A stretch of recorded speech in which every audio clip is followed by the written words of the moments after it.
안녕하세요. 21세기 의학 연구소장 라피입니다. 저희 21세기 의학 채널에서는 21세기를 살아가는 우리들이 알아야 할 신약, 신의료 기술에 대해서 매주 하나씩 알아가 보도록 하겠습니다. 21세기를 사는 여러분들은 구독, 좋아요, 알림 설정 부탁드립니다. 첫 번째 시간은 우리가 가장 걱정하는 질병 중 하나인 암, 많은 암 치료 방법 중에 최근 주목받고 있는 중입자 치료에 대해서 알아가 보도록 하겠습니다. 기술의 원리, 그리고 모든 암을 치료할 수 있는 건지, 그리고 왜 이렇게 비싼 건지 등 이런 내용들을 하드웨어, 소프트웨어, 병원의 워크플로우 등과 이끌어 나가고 있는 회사들 순서로 이야기해 보겠습니다.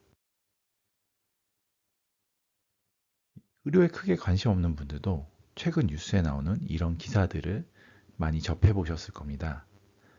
꿈의 암 치료, 암 정복 등 자극적인 제목과 더불어 수천만 원에 달하는 치료비는 이 기술이 모든 암을 해결해 줄 것 같은 그야말로 끝판왕으로서의 치료법으로 생각되게 만들었습니다. 암 치료대에서 직간접적으로 접해보신 분들은 대부분 방사선 치료를 알고 계실 겁니다. 방사선을 암에 쪼여서 암을 죽이는 거죠. 이런 방사선 치료는 1950년대부터 시행되어 온 기술로 종양에도 데미지를 주지만 마치 산탄총처럼 정상 조직에도 영향을 미쳐 부작용을 일으키게 됩니다. 방사선 치료의 부작용은 어떤 장기를 X선이 지나가느냐의 문제인데요. 두경부면은 침샘이나 연화곤란, 탈모, 복부면은 위장관 등의 문제를 일으켜 오심이나 구토, 설사 등 방사선에 민감한 장기에 영향을 줍니다. 그래서 정밀도를 올려서 정상 조직에 영향을 덜 줄 수 있는 치료법들에 대한 연구가 시작되었습니다. 바로 어떤 에너지원을 사용하냐에 따라 효과가 달라지는 것을 깨달았는데요. 기존에 쓰고 있었던 엑스레이 같은 경우는 아까 말씀드린 것처럼 산탄총처럼 넓게 퍼지고 양성자의 경우에는 이런 넓게 퍼지는 현상을 줄이면서 멈춤을 설계할 수 있고 중입자 같은 경우에는 이 넓게 퍼지지 않고 좁게 접근이 되면서 멈춘 지점에서 폭발력을 증강시킬 수 있는 그런 특성을 가지고 있습니다. 무엇이 이렇게 중입자 치료에게 정밀도와 파괴력을 지닐 수 있게 된 걸까요? 중입자 치료를 이해하는 핵심은 바로 세 가지입니다. 첫째, 원하는 깊이에서 에너지를 몰아주고 멈추는 성질인 브래그 피크. 두 번째, 높은 에너지 전달 밀도를 갖고 있어서 세포에 전달되는 에너지 밀도가 기존의 방법들보다 월등히 훨씬 높다는 점. 세 번째, 이런 특성들로 인해서 암세포를 완전히 파괴할 수 있는 손상을 훨씬 더 잘 유도한다는 개념이죠. 이 세 개가 합쳐져서 정밀하게 그리고 더 강하게가 가능해집니다. 아까 말씀드렸던 브래그 피크는 그럼 어떤 내용일까요? 1903년 호주의 물리학자인 윌리엄 헨리 브래그와 그의 아들인 윌리엄 로렌스 브래그가 발견한 입자의 성질인 브래그 피크는 일반적인 방사선과 하전 입자의 에너지 방출 차이점을 설명하는 이론입니다. 그래프를 보시면 X선은 깊이가 들수록 선량이 서서히 줄지만 뒤쪽까지 계속 영향을 줍니다. 바로 이 밑에 있는 영역들이 다 방사선에 영향을 받게 되는 것이죠. 근데 양성자는 특정 깊이에서 피크를 만들고 그리고 그 이후에 급격하게 떨어지게 됩니다. 중입자도 기본적으로 이 멈춤을 활용합니다. 바로 이런 특성이 조양 뒤쪽에 불필요한 선량을 줄일 여지가 생겨서 부작용을 줄일 수 있는 중요한 특성을 나타냅니다. 앞서서 그런 하전 입자들은 유사한 특성을 지녔는데 왜 그 중에서 중입자, 탄소이온이 주목받는 것일까요? 바로 그것은 산란 특성, 생물학적인 효과 등을 기반으로 한 세포에 데미지를 주는 수준이 다르기 때문입니다. 중입자는 빔이 더 단단해서 파장이 상대적으로 작습니다. 그리고 같은 에너지를 보내도 암세포에 미치는 효과가 더 크게 나타날 수 있습니다. 또한 간접적인 데미지를 주어서 산소의 도움으로 암세포에게 피해를 주는 X선이나 양성자와 달리 직접적인 데미지를 주기 때문에 특정 암세포들이 만들어내는 저산소 환경에서도 작동을 잘합니다. 이를 통해서 암세포들이 데미지를 입은 후 회복이 불가능하게 만들어버리는 거죠. 탄소이온은 정밀뿐만 아니라 세포를 깨는 방식이 다른 축이 있다는 것입니다. 그런 중입자 치료는 만능일까요? 대부분의 암치료법은 오랜 세월 동안 적용되고 검증되어 현재의 표준 치료법으로 자리 잡았습니다.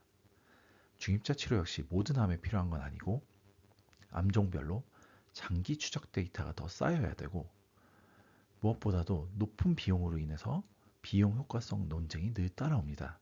그래서 기술이 좋다와 내게 필요한 치료다는 별개인 것입니다.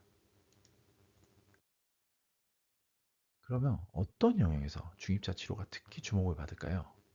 대표적으로는 주변 장기가 민감해서 정밀도가 중요한 췌장암, 전통적으로 방사선의 저항성이 많은 골연부 조직 6종, 그리고 방사선 치료를 받은 부위에 다시 생긴 재발암, 그리고 방사선 저항성으로 분류되는 일부 종양들이 바로 중입자 치료에 가장 적합한 암종이라고 여겨지고 있습니다. 그럼 왜 중입자 치료는 이렇게 비싼 비용이 드는 치료법일까요? 중입자 치료 비용을 이해하려면 바로 단순히 전에 쓰이던 의료기기처럼 MRI 한 대가 아니라 병원 안에 소형 시설을 짓는다라는 비유가 맞습니다. 단순히 기기 한 대를 사던 기존의 방사선 치료기기와 달리 가속기, 빔라인, 치료실, 차폐실, 전력, 냉각, 안전, 품질관리 전부 필요한 기본 시설이자 프로세스입니다. 여기에만 수천억 원의 가격이 들기 때문에 어쩔 수 없이 환자는 수천만 원의 치료비를 지불할 수밖에 없는 것이죠. 이런 하드웨어는 크게 세 덩어리로 나눠집니다. 첫 번째, 탄소 이온을 매우 빠르게 가속시키는 싱크로트론이라고 부르는 입자 가속기. 그리고 이 가속된 입자를 밀리미터 단위로 제어하며 회전과 진동, 온도, 장기장까지 제어하며 정밀한 치료를 만들어내는 빔 전달 시스템. 그리고 1, 2mm의 오차도 형하지 않는 맞춤형 고정 장치와 실시간 위치 추적, 환자 위치 고정 시스템 세 가지로 바로 구성이 되게 됩니다. 국내 최초의 중입자 치료 시설인 세브란스 암병원에 설치된 시설의 크기를 보시면 현실적인 감을 잡을 수 있습니다.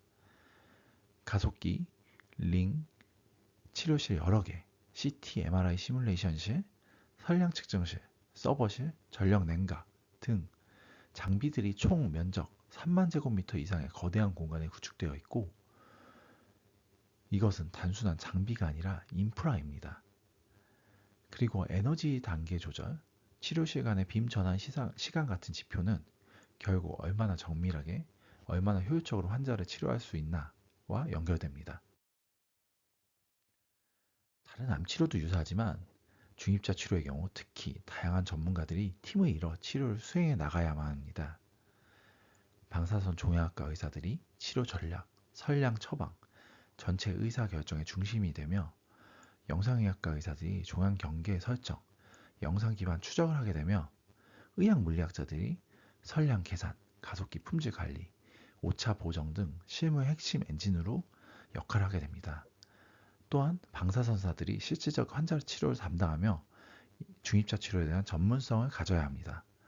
그리고 이런 것들을 단순히 중입자 치료뿐만 아니라 항암, 수술과의 순서, 병합 전략을 조율하기 위해 종양내과, 외과 의사들이 함께 합니다. 중입자 치료는 장비가 좋다고 끝이 아니라 팀이 시스템을 운영해야 결과가 나오는 치료법입니다. 아무리 훌륭한 총이 있어도 조준경과 탄도 계산이 잘못된다면 결과가 달라지겠죠. 중입자 치료의 소프트웨어의 핵심은 바로 치료 계획을 수립하는 TPS. TPS는 CT나 MRI 기반 3D 모델링 등을 기반으로 치료 계획을 수립하게 됩니다. 또한 탄소이온의 물리적 특성과 더불어 암조, 조직별, 환자별 생물학적 반응 차이까지 조합해서 에너지를 정밀히 계산해야 되는 선량 계산 알고리즘, 그리고 폐, 간, 췌장과 같이 호흡을 통해 실시간으로 위치가 바뀌는 장기를 위한 실시간 추적 보정 기술까지 소프트웨어가 중입자 치료의 전 과정에서 필수적으로 사용되고 있습니다. 여기에 향후 인공지능은 자동 분할, 계획 자동화, 정치료와 같은 형태로 실제 임상의 워크플로우를 바꿔나가고 있다고 보시면 됩니다. 연세안병원은 도시바의 하드웨어와 레이서치의 소프트웨어를 사용하는데 이 회사들은 뒤에서 한 번 더 말씀드리겠습니다. 병원 정보 시스템에서 환자 정보 스케줄들이 들어오고 중입자 치료 전용 소프트웨어인 레이서치의 제품들이 치료 계획, 워크플로우 관리, 치료 기록을 기반으로 한 치료 계획을 검증을 한 뒤 마지막으로 하드웨어를 담당하는 도시바 쪽이 실제 에너지를 전달하는 컨트롤과 치료실을 관리하는 시스템을 작동시켜 암 치료가 이루어지게 됩니다. 즉, 하드웨어는 빔을 만들어내는 것이고 소프트웨어는 치료를 의료 프로세스로 만들어낸다라고 보시면 가장 쉽게 이해하시는 방법입니다. 그럼 이런 중입자 치료는 어떤 회사들이 메이저 플레이어일까요?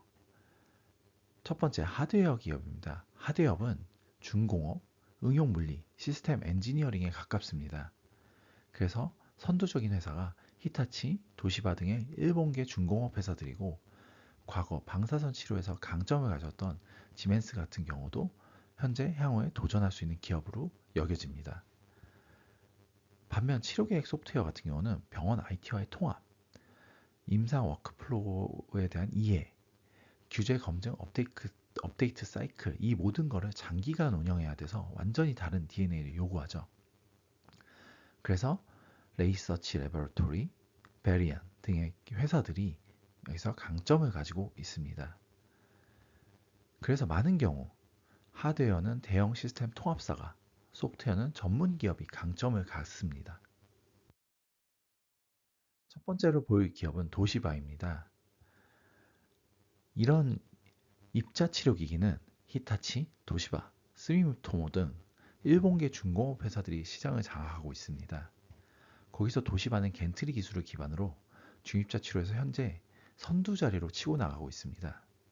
이런 회사들이 장비 성능만이 아니라 설계, 설치, 운영까지의 턴키 프로젝트 수행 능력이 곧 경쟁력으로서 이런 것들은 쉽게 노하우가 쌓이지 않아 당분간 일본계 하드웨어 회사들이 중입자 시장을 주도할 것으로 예상되고 있습니다. 두 번째는 레이서치입니다. 이 회사는 치료계획과 온콜로지 정보 시스템 쪽에서 강점이 있고 매출도 소프트웨어 판매와 유지 보수가 함께 성장하는 구조를 보여주고 있습니다.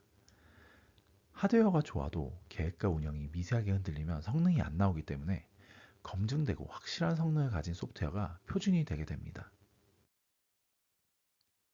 그럼 한국 쪽에서는 어떤 기업들이 이런 중입자 치료 시장에서 활약을 하고 있을까요? 하드웨어 쪽으로는 DK 메디컬 솔루션이 있습니다. DK 메디컬 솔루션즈는 이전에 CT나 MRI 등 해외 의료 장비에 국내 언쇼어링 담당을 했었습니다. 물류, 설치, 인허가, 국내 조달 등을 담당하며 현장 실행 플레이를 했는데 이런 것들이 중입자 치료 기기에도 적용되어 세브란스 병원에 설치를 했을 뿐만 아니라 현재 서울대, 아산 병원의 중입자 치료의 공급 계약을 수주한 상황입니다. 또한 온코소프트라는 회사가 있습니다. 온코소프트는 방사선 치료 계획 소프트웨어를 개발해서 임상 워크플로우를 혁신하려는 팀입니다. 인공지능 기반으로 하기 때문에 훨씬 더 정밀한 치료를 할 수 있고 향후에 기대되는 영역으로 현재 주목받고 있는 회사입니다. 중입자 치료가 커질수록 가속기만 커지는 게 아니라 이런 설치 운영, 소프트웨어 서비스 같은 주변 산업도 같이 커질 수밖에 없다고 생각이 됩니다. 방사선 치료는 곧 프로세스입니다. 환자를 고정하고 CT 찍고 계획 세우고 품질 검증을 하고 치료 직전에 위치를 다시 확인하고 빔을 조사하고 기록을 남깁니다. 여기에 탄소이온처럼 좁은 영역에 에너지를 몰아주는 기술일수록 계획과 검증이 중요해지고 이 지점에서 AI가 자동 분할, 자동 계획, 적응 치료 같은 방식으로 시간을 줄이고 일관성을 높이는 방향으로 들어오게 됩니다. 마지막으로 결론입니다. 중입자 치료는 수술, 항암, 면역, 기존 방사선의 대체자라기보다 특정 상황에서 치료의 완성도를 올려주는 마지막 퍼즐 조각에 가깝습니다. 앞으로의 관건은 어떤 환자에게 어떤 암종으로 어떤 비용으로가 가장 합리적인가, 즉 근거와 제도의 싸움이 될 것입니다. 저희 21세기 의학은 최신 의료기술을 가지고 다시 돌아오겠습니다. 감사합니다.